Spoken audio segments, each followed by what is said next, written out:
Hey, Grandpa, move your wrinkled ass! Derek Stone's voice cut through Iron Fist MMA Academy like a whip. The 38-year-old trainer deliberately shoulder-checked 58-year-old Marcus Williams, sending the janitor stumbling into his mop bucket. Dirty water exploded across the floor as Marcus hit the ground hard.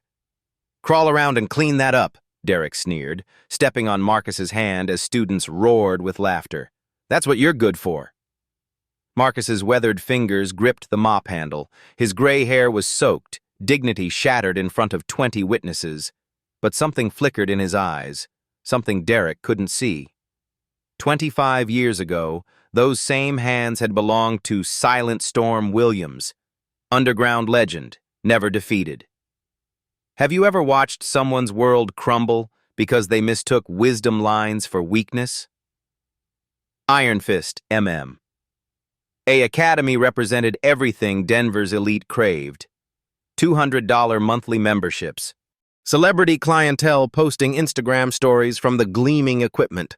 Branded merchandise lining the walls like trophies of success. This was Derek Stone's kingdom, and he ruled it with the confidence of someone who'd never faced real adversity. At 38, he commanded respect through intimidation and social media influence. 500,000 followers hung on his every post, watching him mold fighters and crush dreams with equal enthusiasm. His recent engagement to Amanda Cross had only amplified his arrogance. Her family's money backed the gym, making Derek untouchable in his own mind. He treated staff like furniture, functional, replaceable, invisible.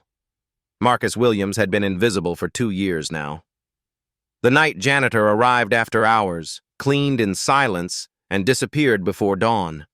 His 58-year-old frame carried the weight of 3 jobs, each one a reminder of how far he'd fallen from grace. Divorced and struggling, Marcus lived for one thing: his adult daughter Zara and her 5-year-old son Jalen. The boy's asthma medication costs ate through Marcus's meager wages like fire through paper. College dreams, retirement plans, basic dignity, all sacrificed on the altar of survival. The other staff knew the hierarchy well. Maria, the 55-year-old receptionist, endured Derek's daily comments about being past her prime. Carlos, 62 and maintaining equipment, heard constant jokes about old dogs and retirement homes. But Marcus carried a secret that would have terrified Derek Stone. Those weathered hands wrapping around mop handles had once delivered devastation in underground circuits. Silent Storm Williams had been a legend, undefeated across 4 states, known for lightning-fast submissions and surgical precision. A career-ending back injury 25 years ago had buried that man forever. Or so Marcus thought. Late nights in the empty gym, muscle memory betrayed him. While wringing out mops, his hands would unconsciously perfect fighting stances. Watching younger fighters practice, he'd catch himself mentally correcting their techniques before quickly looking away. The old fire still burned beneath decades of suppression. Derek Stone had no idea he was systematically humiliating a sleeping giant. 25 years of invisibility were about to end in the most spectacular way possible. Fight night at Iron Fist Academy was supposed to be Derek Stone's crowning moment. 200 paying spectators packed the converted warehouse space. Local sports media positioned ringside with cameras ready. Potential sponsors lingered in VIP sections, checkbooks metaphorically open.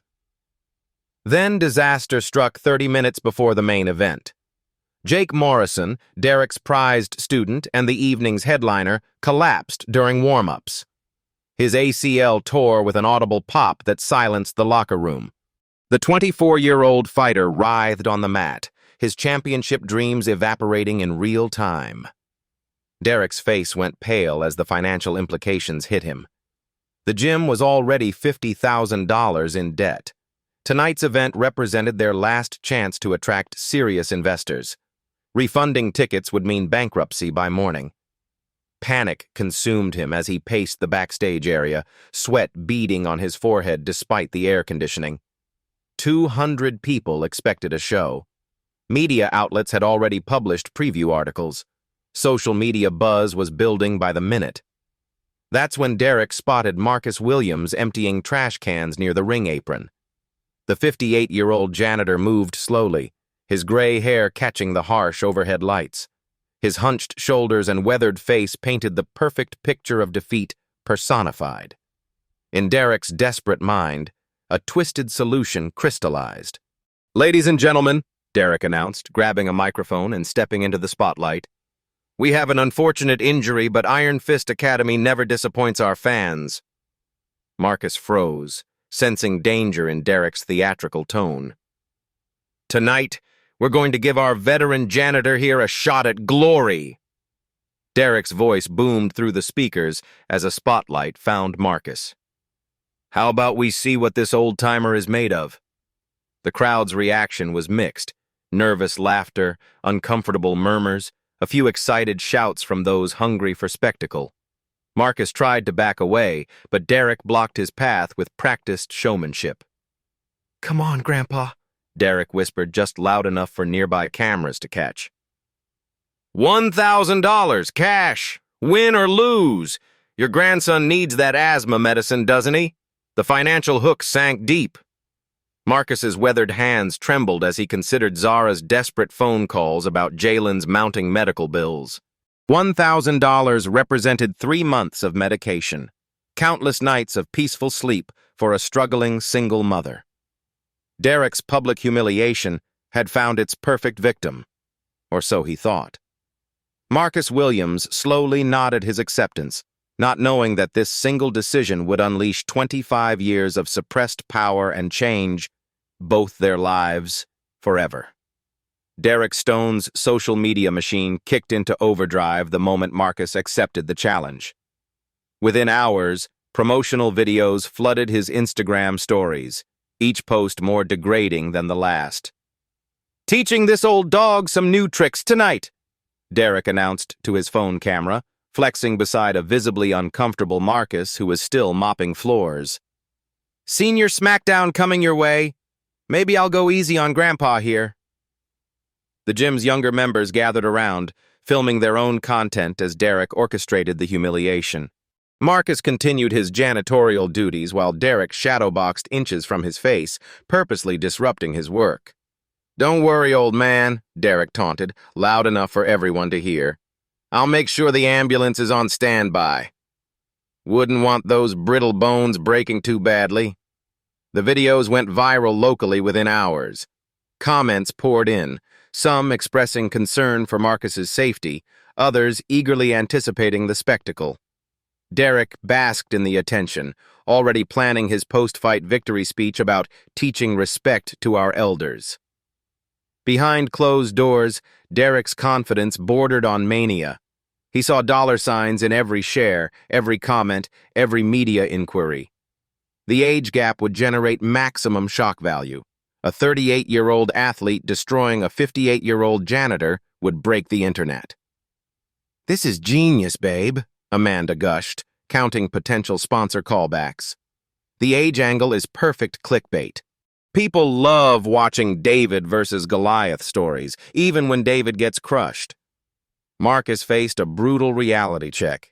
His 58-year-old body hadn't trained seriously in decades. Joints that once moved like lightning now creaked with arthritis. Reflexes that had once been supernatural now felt sluggish and uncertain. During his lunch break, Marcus visited his doctor for a quiet checkup. The physician cleared him to fight but warned about the risks. "Your heart's strong, Marcus, but that young man could seriously hurt you. Are you sure about this?" Marcus thought about Jalen's labored breathing during his last asthma attack. "I'm sure." The escalation continued daily. Derek made Marcus clean equipment while he trained, commenting loudly about staying in your lane and knowing your place in life. Other fighters grew increasingly uncomfortable, but none dared challenge their meal ticket. "Move faster, Gramps," Derek would bark while practicing combinations. "Don't throw out your back lifting that towel." The age-based harassment became Derek's favorite entertainment. He'd accidentally bump into Marcus while carrying heavy equipment, then apologize with mock concern. "Sorry there, Pops. Reflexes aren't what they used to be, huh? Marcus absorbed each insult with quiet dignity, but the staff noticed changes. Maria saw him flexing his fingers during breaks, testing joints that hadn't moved with purpose in years. Carlos watched him unconsciously correct his posture when younger fighters practiced nearby. The other employees suffered too. Derek's cruelty extended to anyone over 40, creating a toxic environment where age became a liability. "Should be in a retirement home," he'd mutter about Carlos. "Past your expiration date," he'd tell Maria. Tommy Rivera, Derek's star student, finally approached Marcus privately. "Hey man, Derek doesn't fight clean when he's losing. Watch for dirty shots, eye pokes, low blows. He's done it before." The young fighter's warning carried genuine concern, a rare moment of solidarity in Derek's toxic environment. Sports journalist Sarah Lane began investigating after seeing the viral videos.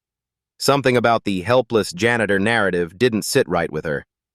She started digging into local fighting records from the 1990s, searching for any connection to Marcus Williams. Derek's confidence grew with each passing day. He'd already planned his victory celebration, complete with sponsor meetings and media interviews. The fight was just a formality, a 60-second beatdown that would cement his reputation as both dominant and merciful. "I'll carry him for 30 seconds, Derek told Amanda. "Let the old man throw a few punches, make it look competitive. Then I'll drop him gently. Good optics." On the morning of the fight, Derek's cruelty reached new heights. He forced Marcus to clean the ring canvas while the media filmed, making him scrub on hands and knees as cameras captured every humiliating angle. "Win or lose tonight, you'll still be mopping floors tomorrow, Grandpa," Derek announced for the cameras. "Some things never change." "This is your reality check." He made Marcus polish his shoes while reporters watched, each degrading act calculated for maximum viral impact. The age-shaming reached levels that made even hardened gym regulars uncomfortable. 58 years old and still on your knees," Derek laughed. "That's where you belong, old man." "Serving you better." Marcus absorbed each insult in silence, his weathered hands gripping the cleaning supplies. But something fundamental was shifting beneath the surface. 25 years of suppressed power was stirring, like a dormant volcano showing its first tremors. In quiet moments, Marcus would catch his reflection in the gym mirrors. For split seconds, he'd see not the broken janitor Derek expected, but glimpses of the legend he used to be. Derek Stone had no idea he was systematically awakening the most dangerous opponent of his life. The locker room fell silent as Marcus Williams sat alone on the wooden bench, staring at his weathered hands. 58 years of life had marked them with scars, calluses from manual labor, and age spots that told stories of decades spent invisible. But underneath those surface marks lay something else entirely. Marcus slowly removed his janitor's uniform, revealing a torso that surprised even him. Manual labor had kept his frame lean and functional. Beneath aged skin, muscle definition remained, not the sculpted perfection of youth, but the practical strength of a man who'd never stopped working. On his left shoulder, a faded tattoo caught the fluorescent light. A storm cloud barely visible after 25 years. The mark of Silent Storm Williams, underground legend, undefeated champion of circuits that existed in shadows and whispers. His joints protested as he began stretching, but the movements flowed with forgotten grace. Hip rotations, shoulder rolls, ankle circles, a pre-fight ritual buried beneath decades of suppression. Each stretch awakened nerve pathways that had been dormant for a generation. Marcus's breathing shifted from the shallow gasps of an anxious janitor to the deep, controlled rhythm of a fighter preparing for war. His mind began clearing, decades of defensive thinking giving way to strategic calculation. Tommy Rivera knocked softly and entered. The young fighter's face showed genuine concern as he approached. "Marcus, listen to me," Tommy whispered, glancing toward the door. "Derek's planning something dirty. He always does when he's worried. Watch for his right hook setup. He'll try to blind you with his left hand, then come over the top. Marcus nodded, appreciating the rare kindness in Derek's toxic kingdom. He's also been drinking, Tommy added. Not much, but enough to make him sloppy. Use it against him. Alone again, Marcus faced the mirror and saw a transformation taking place. His posture straightened naturally, his shoulders squared, his eyes sharpened with focus that had been missing for 25 years. The strategy crystallized in his mind. Derek expected a frightened old man, desperate and overwhelmed. He'd gotten lazy with success, relying on intimidation rather than skill. His technique had deteriorated with fame and social media stardom. Marcus would give Derek exactly what he expected, until the moment he didn't. Let Derek charge forward with youthful aggression. Let him waste energy on power shots that would miss their target. Let him believe his own hype right up until the moment reality arrived with surgical precision. Marcus wrapped his hands with practiced efficiency, each motion awakening muscle memory from 1,000 training sessions. The ritual was sacred, transforming ordinary fingers into weapons of precise destruction. For the first time in 25 years, Marcus Williams smiled with genuine confidence. The crowd's energy shifted as Derek Stone made his entrance. Professional lighting highlighted every muscle as he shadowboxed his way to the ring, his entrance music pumping through speakers that cost more than Marcus made in 6 months. Fans held up phones, already filming what they expected to be a viral beatdown. Derek played to every camera, flexing and posturing with the confidence of someone who'd never faced real danger. His 38-year-old physique looked sculpted for magazine covers, all showing muscle and Instagram-worthy definition. He blew kisses to Amanda in the VIP section, winked at sponsors, and flexed for the cameras with practiced showmanship. "This is gonna be good content," he shouted to his filming crew, already planning the victory montage. Then Marcus Williams emerged from the opposite corner. The transformation was immediate and unsettling. The hunched janitor was gone, replaced by something that moved with predatory grace. His 58-year-old frame carried itself differently now, shoulders back, spine straight, every step deliberate and measured. Several people in the crowd noticed the change immediately.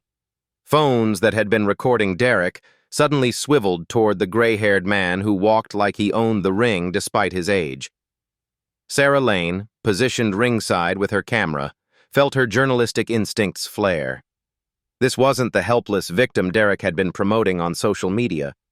The way Marcus moved spoke of decades of training, muscle memory that couldn't be faked. Maria, the receptionist, whispered to Carlos, "Look at his posture." "That's not the same man who mops our floors."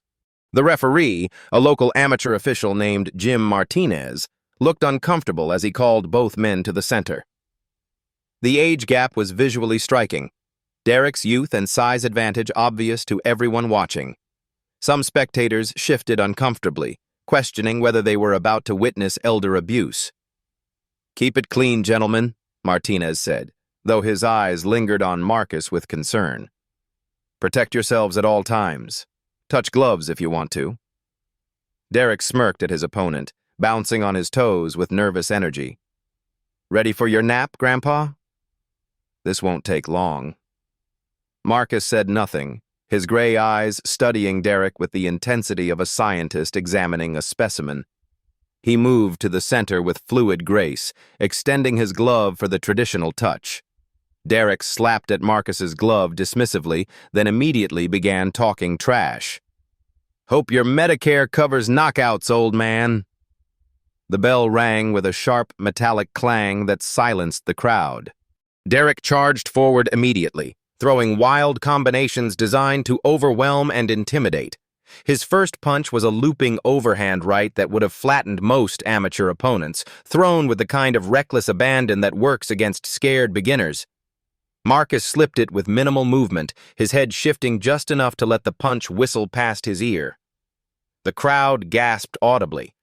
That kind of defensive precision didn't come from luck or accident. Derek's second combination was more aggressive, a series of hooks and crosses thrown with bad intentions. He put his full weight behind each punch, expecting to overwhelm the older man with youth and aggression.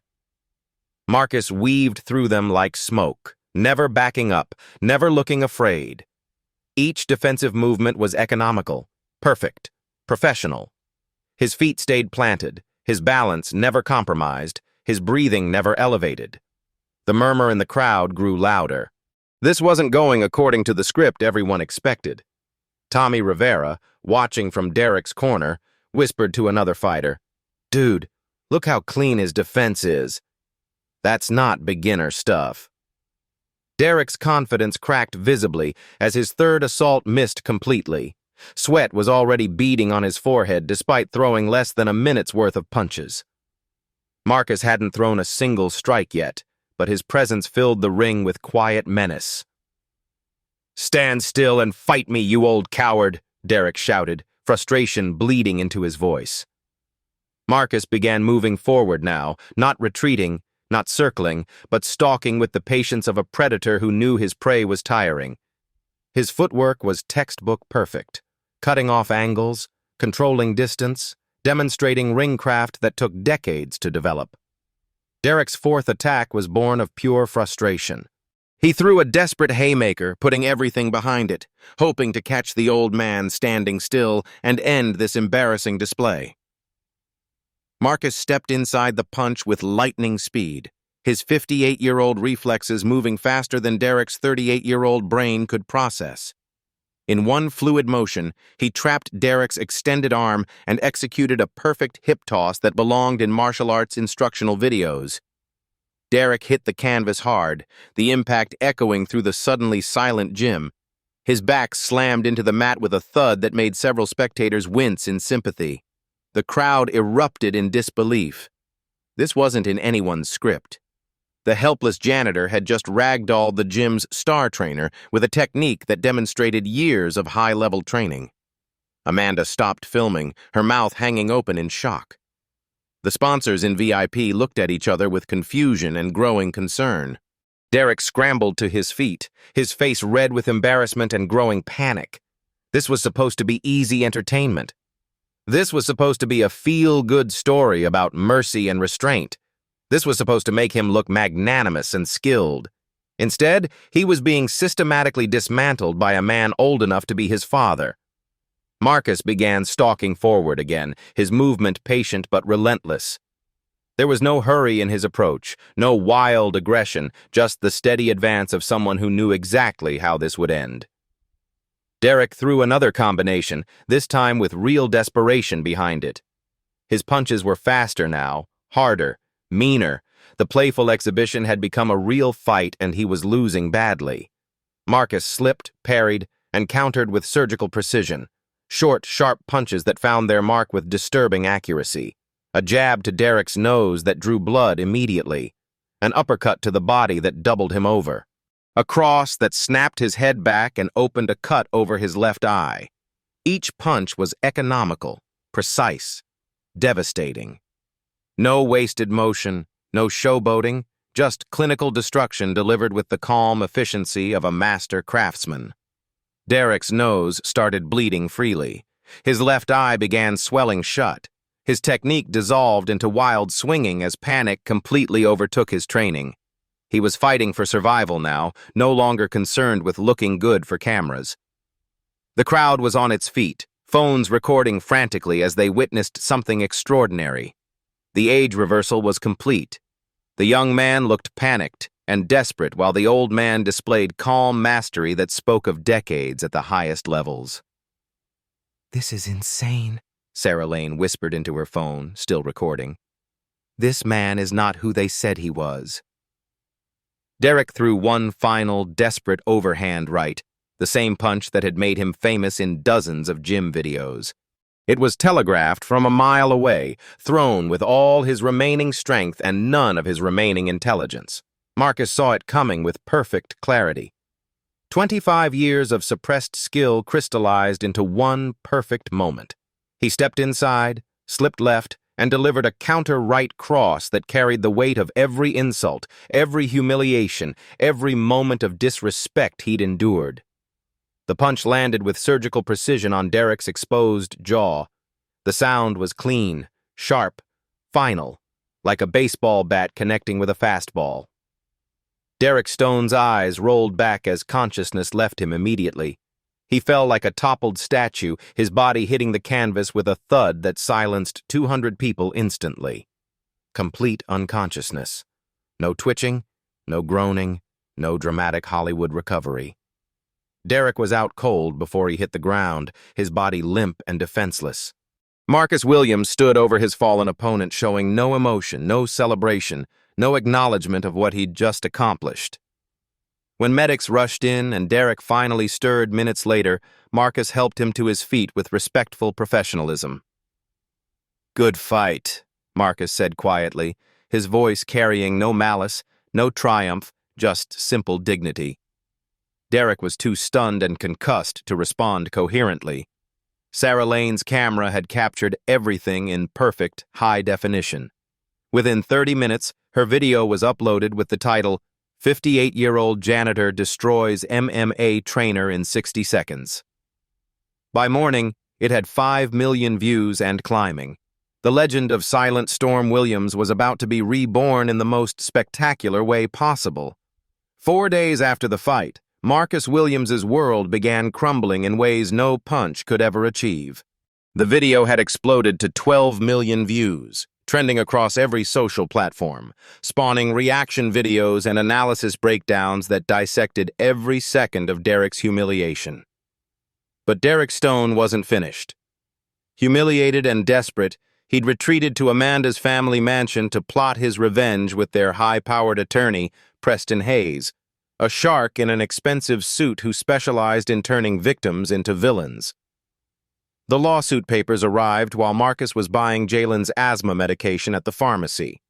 $3 million in damages for assault under false pretenses, intentional infliction of emotional distress, and elder fraud conspiracy. The legal language was designed to intimidate, but the message was clear. Derek intended to destroy Marcus financially and socially. Preston Hayes wasted no time launching Derek's media rehabilitation tour.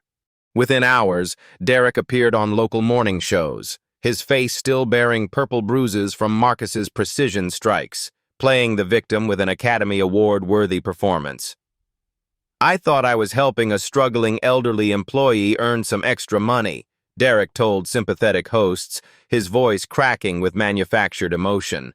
"Instead, I was assaulted by a trained professional fighter who'd been deceiving everyone about his identity for years." The narrative was brilliant in its simplicity. Derek, the young, successful trainer, had been exploited by Marcus, the conniving elderly fraud. Age discrimination flipped on its head. Now Derek was the victim of reverse ageism, targeted because he was younger and more successful. "He used our society's sympathy for senior citizens as a weapon against me," Derek continued, touching his bruised face for effect. "I never would have agreed to fight if I'd known he was a professional combatant hiding behind a janitor's uniform."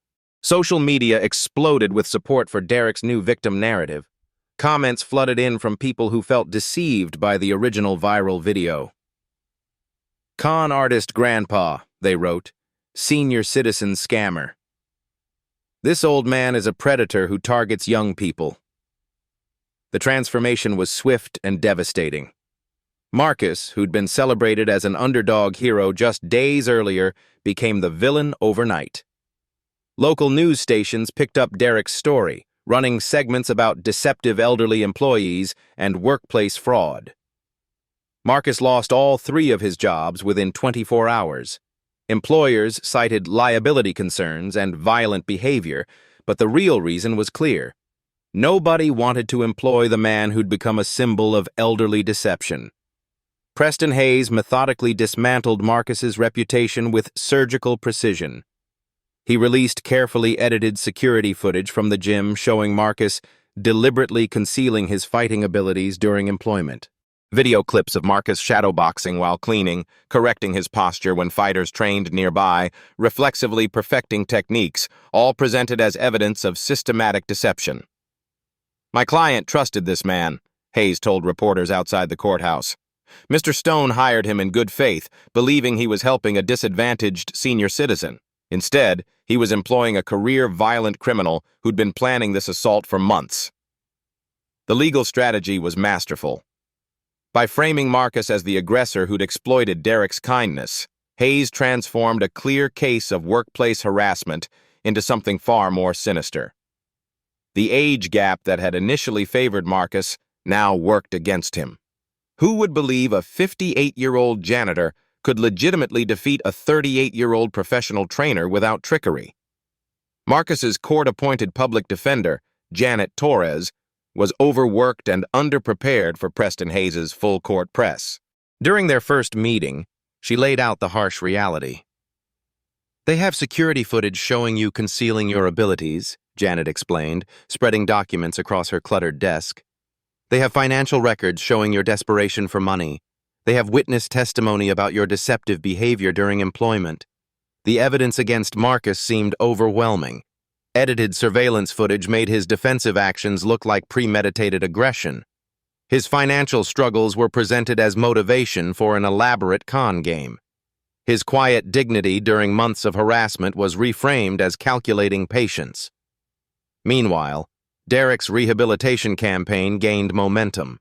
Amanda played the role of the traumatized fiancé, describing how the attack had shattered our sense of security and made us question everyone around us. Her family's money funded a public relations blitz that painted Derek as a generous young man victimized by a predatory elder. The personal cost was crushing. Zara, initially proud of her father's unexpected victory, now felt betrayed by his lies about being helpless. She struggled to explain to 5-year-old Jalen why people were calling his grandfather a bad man on television. "Were you ever going to tell me you used to be a fighter?" Zara demanded during a painful phone conversation. "How could you let me believe you were just a victim when you were actually dangerous?" Marcus's elderly mother, Sarah Williams, was hospitalized with stress-related chest pains after seeing her son vilified on the evening news. Medical bills piled up alongside legal fees, pushing Marcus toward complete financial ruin. The age-based attacks were particularly brutal. Online comments focused relentlessly on Marcus's status as a senior citizen. "Too old to be fighting." "Senile old man who can't tell right from wrong." "Should be in a nursing home, not a boxing ring." The community that had briefly celebrated him now turned away in embarrassment and anger. Former supporters felt foolish for cheering what they now saw as an elaborate deception. But Sarah Lane, the sports journalist who'd captured the original fight, wasn't convinced by Derek's victim narrative. Something about the timeline bothered her. How quickly Derek had assembled such a comprehensive legal and media response suggested advanced preparation. She began investigating deeper, following financial records and conducting off-the-record interviews with gym employees. What she discovered would change everything, but first Marcus had to survive the legal assault designed to destroy him completely. Preston Hayes filed additional motions alleging elder abuse fraud, claiming Marcus had systematically exploited age stereotypes to commit assault. The brilliant legal maneuver turned Marcus's age from an asset into a liability, suggesting he'd weaponized society's sympathy for seniors. Facing bankruptcy, criminal charges, and social exile, Marcus sat in his empty apartment staring at the lawsuit papers. At 58 years old, he'd become unemployable, uninsurable, and unwelcome in his own community. Janet Torres advised him to accept a plea deal, community service, public apology, and admission of guilt in exchange for reduced charges.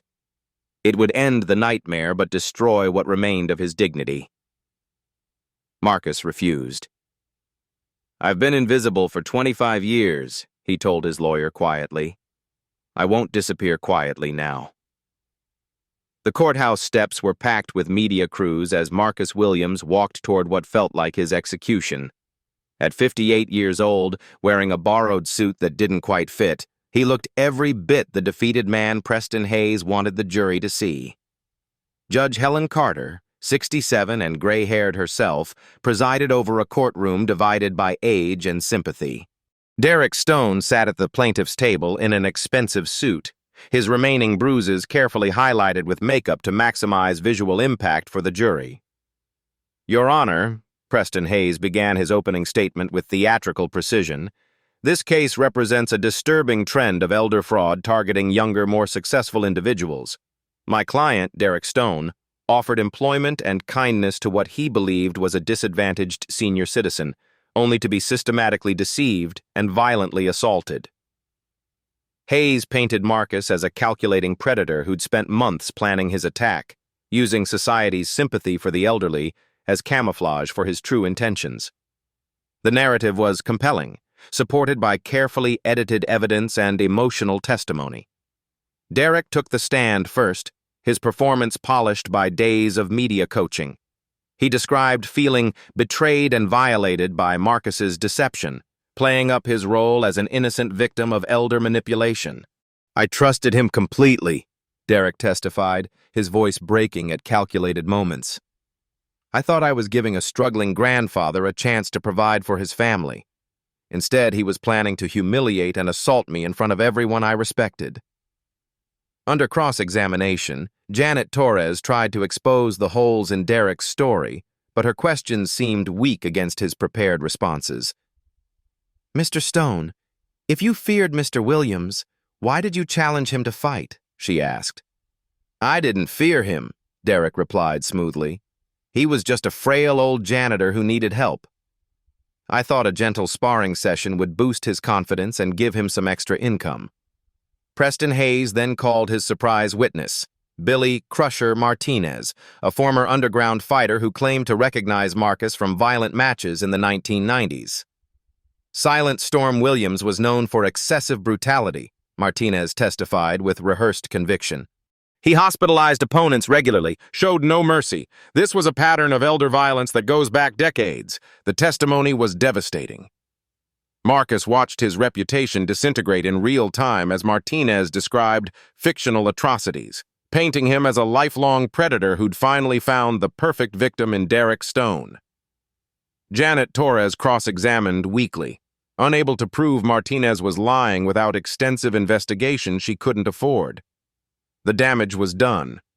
Marcus looked like a career violent criminal who'd manipulated his way into Derek's gym.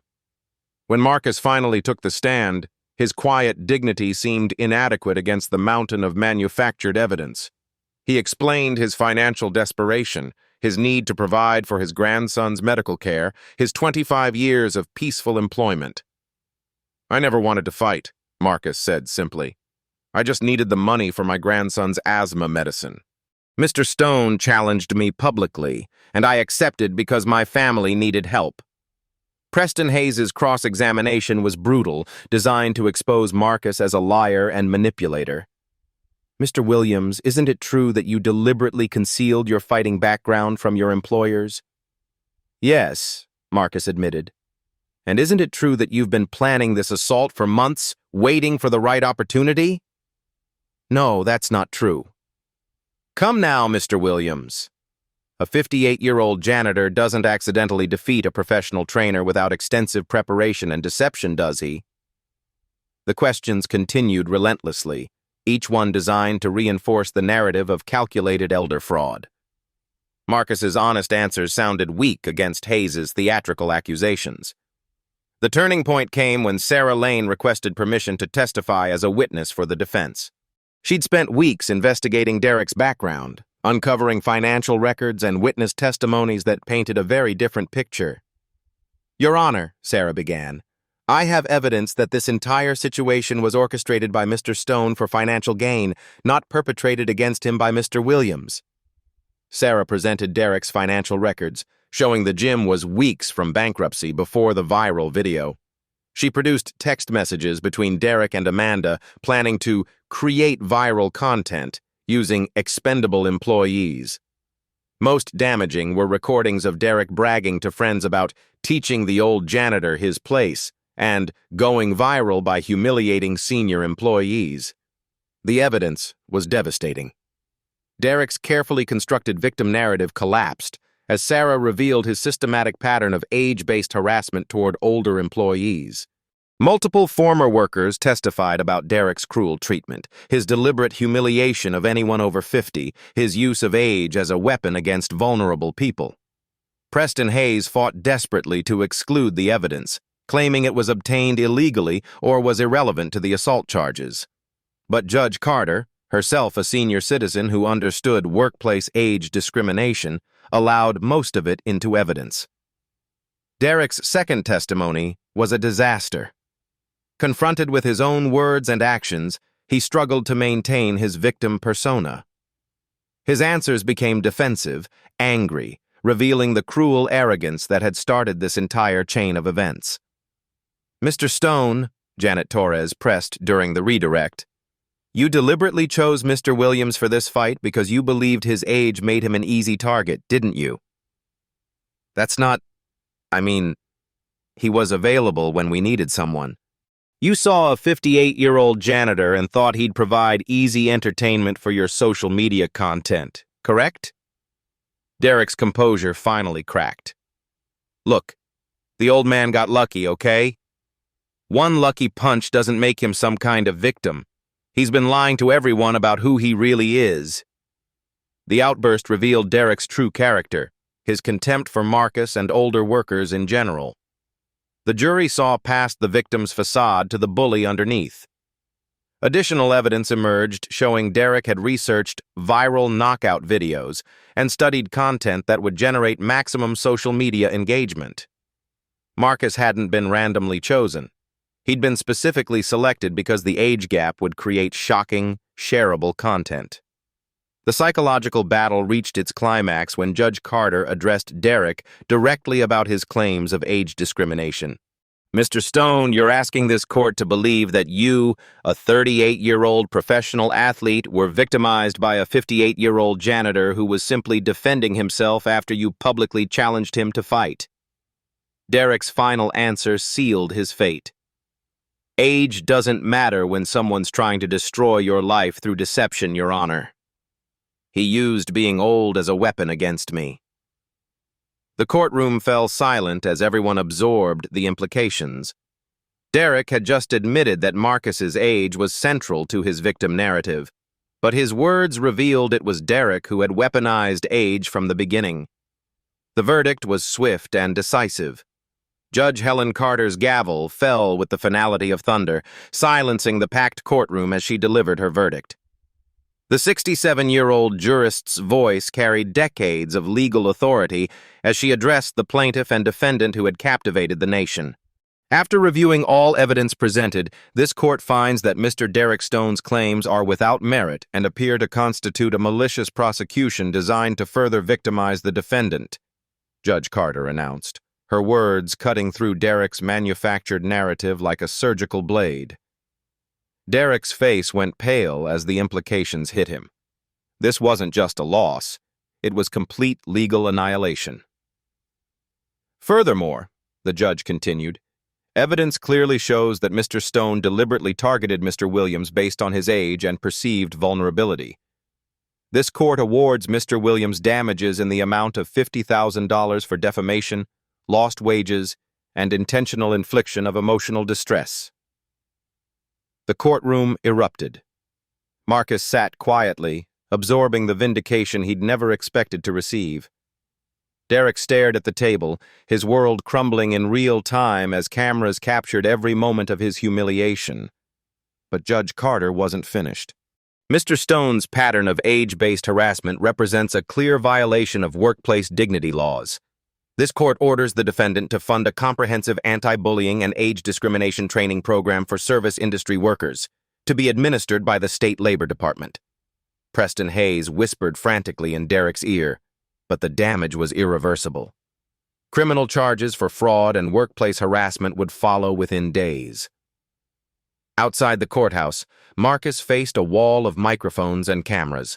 The man who'd been invisible for 25 years suddenly commanded national attention, but his response remained characteristically humble. "I never wanted to be famous," Marcus said, his weathered hands steady despite the chaos surrounding him. "I just wanted to work with dignity and provide for my family. Nobody should have to fight for basic respect, regardless of their age or job. His words sparked something deeper than viral entertainment.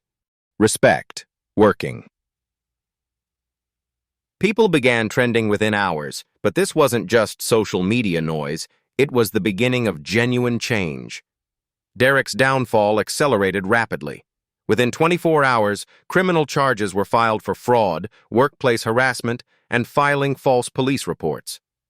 The gym's remaining investors fled, forcing immediate closure. Amanda publicly announced their engagement was over, her family distancing themselves from the scandal. Derek's social media empire collapsed overnight. 500,000 followers evaporated as sponsors canceled contracts and former supporters expressed disgust at his exposed cruelty. The man who'd built his identity on public approval found himself completely alone. Marcus's vindication extended beyond the courtroom. His former employers quietly offered reinstatement with back pay and formal apologies. More importantly, Jalen's medical bills were covered by the settlement, ensuring the 5-year-old would receive proper asthma treatment. The personal redemption was even sweeter. Zara called her father the night of the verdict, tears of pride and shame mixing in her voice. "I'm sorry I doubted you, Dad," she whispered over the phone. "I should have known you'd never hurt anyone without cause. You've always protected us, even when we couldn't see it." Marcus's reunion with his daughter and grandson was captured by Sarah Lane, whose investigation had saved his reputation and exposed Derek's systematic abuse. The image of 3 generations embracing became a symbol of family strength and intergenerational respect. The broader impact surprised everyone. Labor unions across the country adopted Marcus's story as a rallying cry for workplace dignity. His testimony before congressional committees led to strengthened age discrimination laws in 3 states. Tommy Rivera, Derek's former star student, approached Marcus with a business proposal. The young fighter wanted to open a new gym based on respect and mutual support across age groups, with Marcus as a partner and mentor. "I want to build something different," Tommy explained during their first meeting. "A place where experience is honored, not mocked. Where older trainers work alongside younger fighters. Where dignity isn't negotiable." The Silent Storm Community Center opened 6 months later in the same building where Derek had humiliated Marcus. The transformation was symbolic.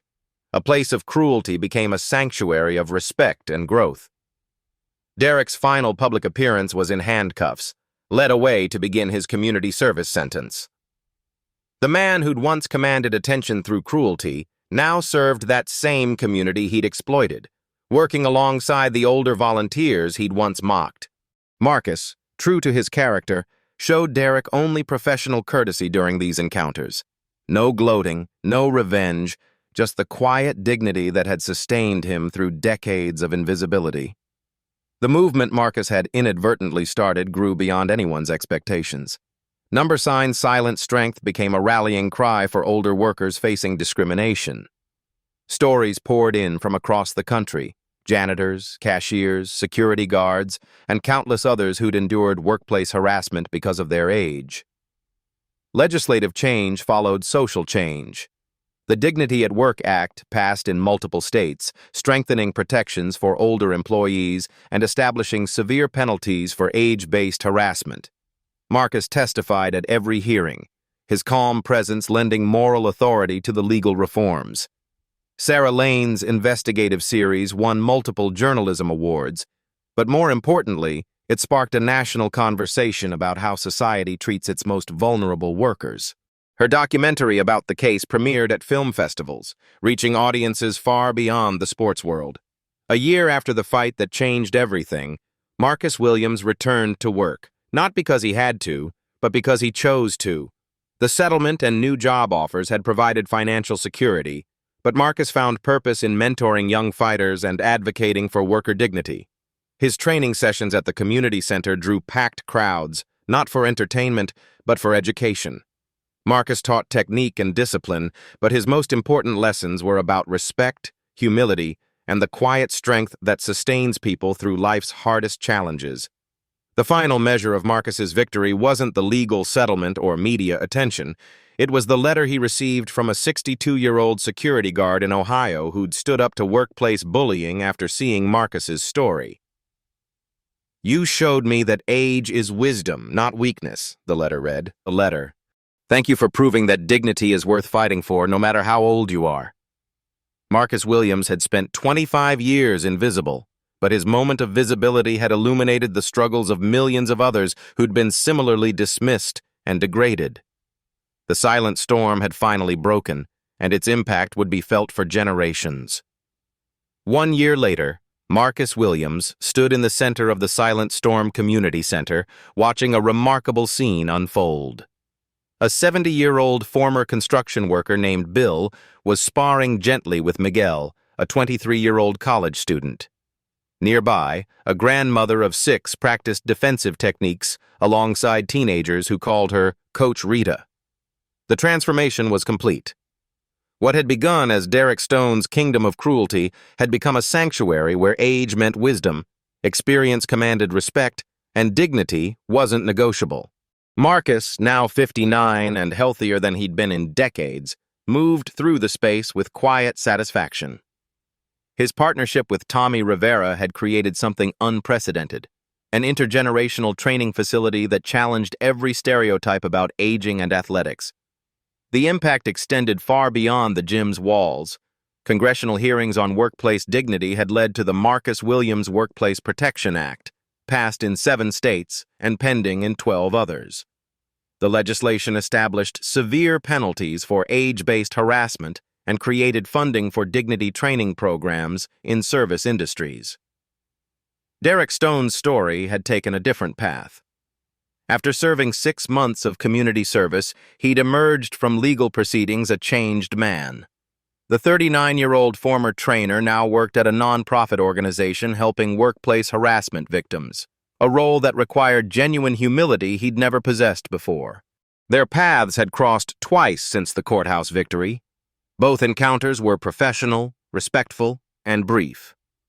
Derek offered quiet apologies. Marcus accepted them with grace. No cameras, no drama, just 2 men acknowledging the past and choosing different futures. Amanda Cross had fared worse. Her association with Derek's harassment campaign cost her family's business empire millions in lost contracts. She'd been forced to sell her stake in multiple ventures, becoming a cautionary tale about enabling workplace abuse. Preston Hayes faced disbarment proceedings for filing frivolous lawsuits and suborning perjury. The high-powered attorney who'd tried to destroy Marcus now worked at a small family law practice, his career permanently damaged by his role in the fraud. Sarah Lane's investigative work had evolved into a national platform. Her documentary, Silent Storm: The Fight for Dignity, had won 3 Emmy Awards and sparked workplace reform initiatives across the country. She'd become the leading voice for age discrimination awareness, regularly consulting with labor organizations and policymakers. The personal victories were equally meaningful. Zara had completed her nursing degree with financial support from Marcus's settlement. She'd named her second child Marcus Jr., ensuring her father's legacy would continue through future generations. 5-year-old Jalen, now 6 and asthma-free thanks to proper medical care, was learning basic self-defense from his grandfather. But Marcus's most important lessons weren't about fighting. They were about standing up for others, treating everyone with respect, and never letting age define your worth. The community center had become a model for similar facilities nationwide. Delegations visited regularly to study their intergenerational approach, taking inspiration back to their own communities. The Silent Storm method was being replicated in dozens of cities, each facility adapting the core principles of respect and dignity to local needs. Marcus's speaking engagements had evolved from legal testimony to motivational presentations. Corporate boards invited him to address age discrimination in their industries. Universities studied his case in business ethics courses. Labor unions featured his story in training materials. But the most powerful validation came in the form of letters. Thousands of them from older workers who'd found courage to report harassment, seek better treatment, or simply believe in their own worth again. "Your story gave me strength," wrote Janet, a 64-year-old retail worker from Texas. I reported my manager's age-based comments and they fired him instead of me. Thank you for showing me that dignity isn't optional. The letters kept coming, each one representing a life changed by witnessing Marcus's journey from invisibility to vindication.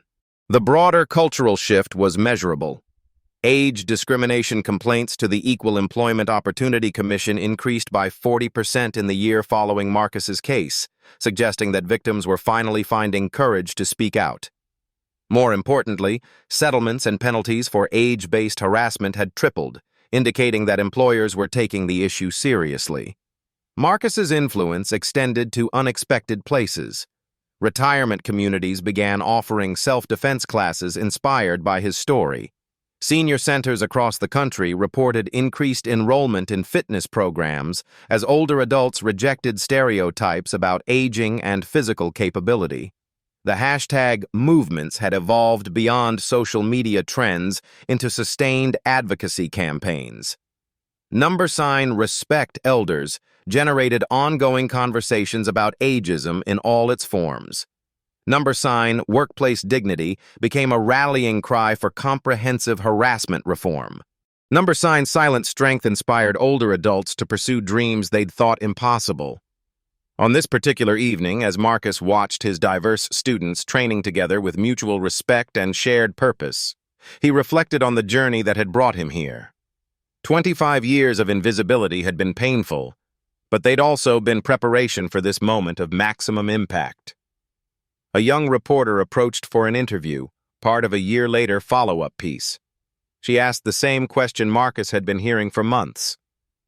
What's your message for older workers who feel powerless against discrimination? Marcus's answer had become his signature statement, repeated in countless interviews and speeches. Your dignity isn't determined by your job title, your age, or other people's opinions. It comes from inside, and nobody can take it away unless you let them. The reporter pressed for more details, but Marcus had learned the power of simple truths delivered with quiet conviction. If Marcus's story resonated with you, share it with someone who needs to remember their own worth, he said, looking directly into the camera. Comment below with your own experiences of finding strength in unexpected moments. Subscribe to this channel for more stories of ordinary people doing extraordinary things when their dignity is tested. His voice carried the weight of hard-earned wisdom as he delivered his final message. Remember, your age is your advantage, not your limitation. Your experience is power, not weakness. Your story matters more than you know. Final image. Marcus walking home with Zara and both grandchildren, 4 generations united by love, respect, and the understanding that strength comes in many forms. The sunset behind them symbolized not an ending, but a new beginning for everyone who'd been inspired to claim their own dignity. Movement. Hashtags. Silent Strength. Respect. Elders. Workplace Dignity. Age is wisdom.